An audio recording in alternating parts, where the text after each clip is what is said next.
Hello,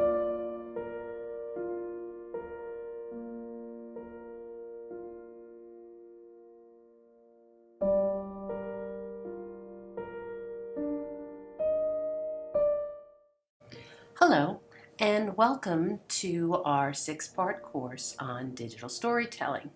My name is Dr. Susan Cardillo, and I'm going to guide you through these 6 weeks in hopes of an outcome of a digital story for your cause.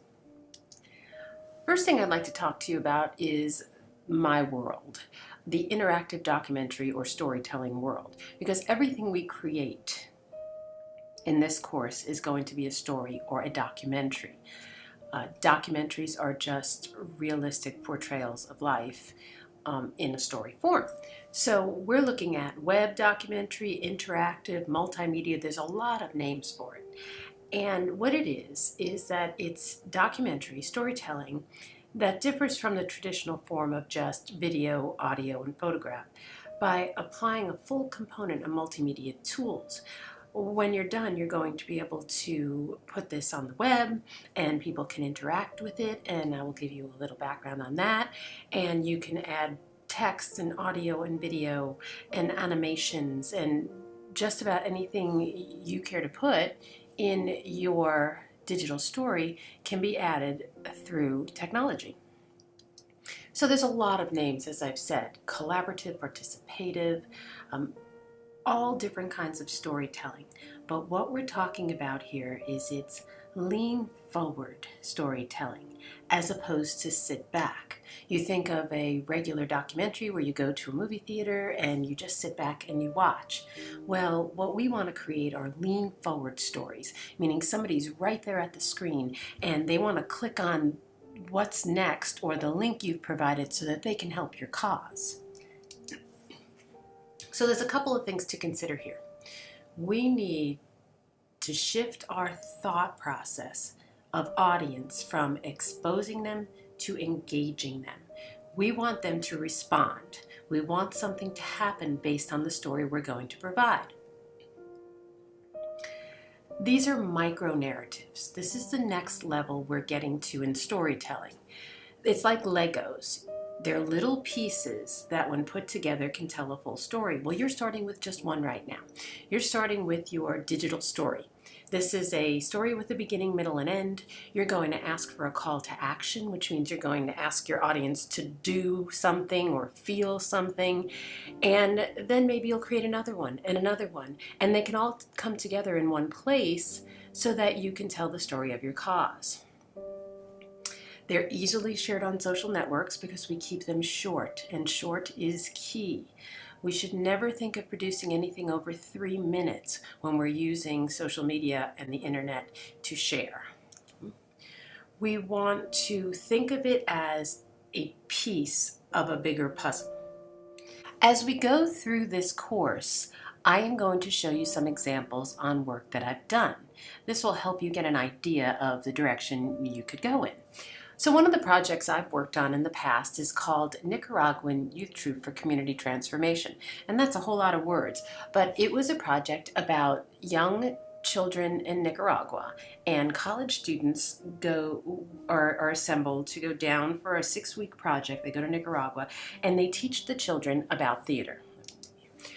And they do everything from the children write the script to build the sets. The mothers in the village help sew the costumes. This all comes from donations through this nonprofit organization. And I was charged for doing digital stories based on this organization. So there was this full-length documentary that was created down in Nicaragua, that I was able to take apart into sections, into little pieces that were no more than 3 minutes long. And this is one of the websites I housed it on, and I can show you how this is done. It's very easy to do. So you want to create the social interaction and a call to action. So all of these different videos could go out all different times and ways, and they would all come back to this website where there was the donation area or get involved area, and that helped advance the cause. Here's one of the final projects that we did with them. It is the actual play the children were in. So this is just a short little idea of how you can take your project or your cause and create something around it and break it up into pieces and get it out there. Right now we're going to work on just one, but think about building. So your goals, you're going to hear me say this over and over again. You want to create social awareness, so you want to be visible. Civic engagement, you want to ask people to do something, call to action, get involved, which creates a social change, an action or a reaction. A great example of this was the Ice Bucket Challenge. These were short little videos that were created by the public, put on social media, which created a lot of money for the cause. Another project I'll talk to you about, and this is the one that I'm developing a digital story to go along with your course based around this organization I'm working for. This is called Each Other's Shoulders, and it's a participatory and living documentary. So this cause asks for women or anyone to submit stories, video, audio, or actually written stories with pictures of women that have made their journey a little bit easier. Amazing women who, everyday women, they could be famous, they could be not so famous, but that did something special to advance the cause of women. Here is another section of it, and there is a blog involved in this, and I would absolutely recommend blogging and using analytics to understand how well your video is getting received, which we'll talk about further on into the course. But you could see that just one of these blog posts, it had 2,400 views at this point, and it has more now. And it's just setting it up in a way that knowing your target audience, which we'll talk about. So let's start right from the beginning. First, we're going to create a proposal. And what do you need to create this proposal? Well, the very first thing you need is a strong emotional component. That would be your cause. Obviously, you have a reason for doing this. You want your cause to get out there. There needs to be a strong emotional connection. The condition, is there something that people need to know about? What can you share about your cause or your story that will get people to feel something? The purpose. Now, there can be several purposes to your video, but a few examples would be, is it instructional? Are you going to teach us something we didn't know? Is it persuasive? You want to change my mind about something? Is it historical? You're going to give me the history of your organization. Or is it reflective? You want somebody to think. So, the first thing we need to do before we even come up with these answers is understand who our target audience is. Now, it's extremely important that you have your social media and your website set up. I'm going to assume you do, but if you have not gotten that yet, after this video, I would ask that you go ahead to week 5, and I'll have a video there that shows you how to set up your social media and your website, and most of it can be done for free or the expense of owning your name, the name of your cause as a .com, and then go back and finish your proposal. You really want your social media to start working for you prior to your video going out. The biggest thing is you have to know who you're talking to. Yes, you may think, well, I want, the public at large. Well, that can be a little bit more difficult because then you're just sending it out to nowhere, or to everywhere in that case, but you don't know where it's going. You really want to understand how your social media works. Your social media is only involving the people that you have connected with. So everything that you send out only goes to people who are already in your circle. You want to find that niche group, that target audience that works specifically for you. My example would be for the Each Other's Shoulders project. I got involved in the Women's March on Washington, And I got into their website and I got involved in their Facebook pages. And every state in this country, and then 5 other countries, I believe, had Facebook pages just for the Women's March on Washington. And these sites are continuing because the cause has to continue. So I am able to connect with all of these women, men, people who are involved in women's rights based on getting involved in that one organization. Something to think about. Your audience is your key to civic engagement. That creates social awareness, creates civic engagement, and that creates social change. So now you have to visualize the project. You have to ask yourself these questions. In my project, will it be a voiceover that tells whatever my purpose is? Will I do interviews and let the people in my interviews tell the story? Will you be filming your own resources, or will you be using ethically repurposed work, which I will tell you about a little later? These are things for you to start mulling around in your brain as you put your proposal together.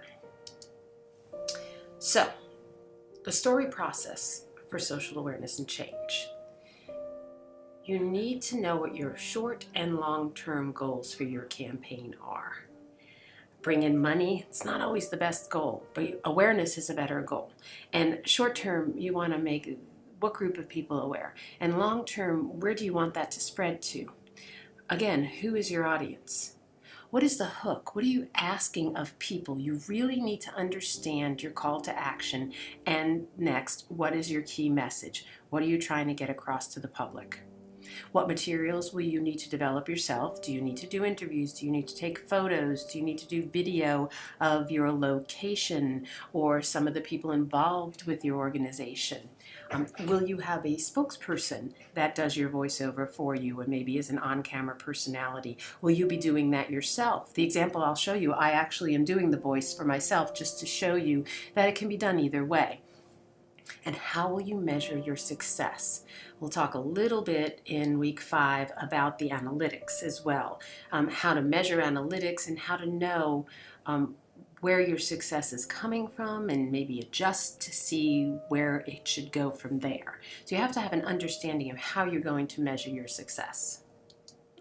So your first objective, decide on 3 key things you would like your audience to know. You're going to also create a media list. So you're going to first sit down and you're going to brainstorm. What media do you want? What do you see as the visual for your project? What can you find and what do you need to create? So everything you can find, you would keep in a file. Even if you don't think you're going to use it, create a file on your desktop and keep a running total of your video and your images. I'd write them down as well or type them on a list so that you have everything there. This is based on your 3 ideas. You're going to find images, audio and video if you can find it, and you're always going to use ethically sourced media. And that means that it is okay to use. There is no copyright infringement involved. So here's a few examples of where you can get some of these photos. Creative Commons, most of you have probably heard of. You go to Creative Commons and all you have to do is cite whose photo it is at the end of your video and you can use them. Morgue Files is wonderful. Morgue Files has some beautiful photos and they are photos mostly from photographers that are done with the photos and want them to be out there, so they allow you to use them for free. And on each of these sites you'll look and see what their requirements are, how you have to cite the people whose photos you used, but these are all free for you to use. Then sound, even with a voiceover, you're going to want some kind of music playing, and we'll go into that a little later in the course.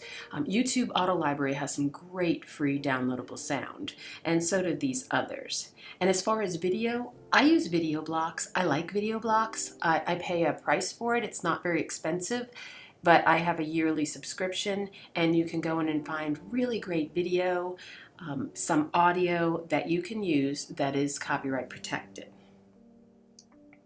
So now you want to take the time to look at the proposal form brainstorm with your colleagues and your friends, your partners, anyone in your organization about what direction you want to see this project go in.